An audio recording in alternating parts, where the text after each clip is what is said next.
Je, umewahi kufika mahali ambapo moyo wako umechoka kujaribu? Mahali ambapo ndoto zimefifia, imani imetikisika, na ndani yako kuna sauti inayouliza kimya kimya, Mungu bado yupo kweli?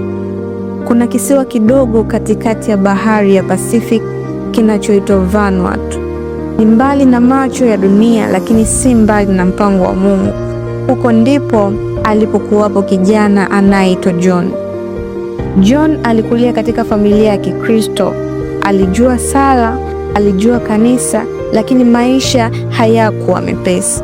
Wazazi wake walitengana, maumivu yakaanza moyoni mwake, maswali yakaanza kumtesa. Kama Mungu ni mwema, kwa nini hili linanitokea?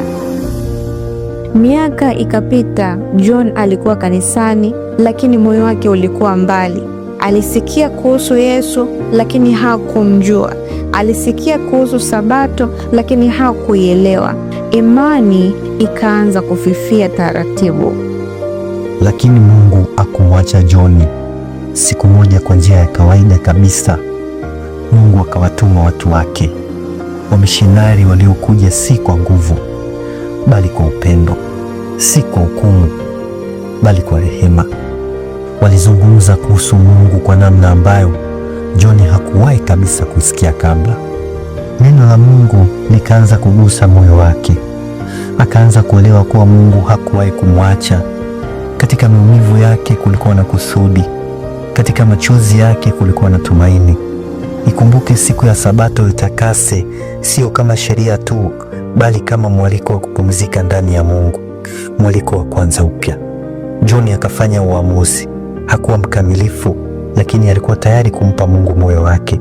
Akamchagua Yesu, akaikubali kweli, na maisha yake yakaanza kubadilika. Leo John si yule aliyepotea tena. Ni ushuhuda hai kwamba Mungu hubadilisha maisha. Ni sauti inayoshuhudia ukweli huu mmoja: hapa hakuna kushindwa pale Mungu alipo. Haijalishi umetoka wapi, haijalishi umeanguka mara ngapi, haijalishi umeumizwa kiasi gani, kama Mungu aliweza kumfikia John kule Vanuatu, anaweza pia kukufikia wewe leo. Swali ni moja tu: je, umetamruhusu? Leo Mungu anakuita urudi kwake, anakuita uanze upya, kwa sababu katika mpango wa Mungu hakuna maisha yasiyo na tumaini, hakuna moyo uliopotea kupita kiasi, na hakika hakuna kabisa. Hapa hakuna kushindwa.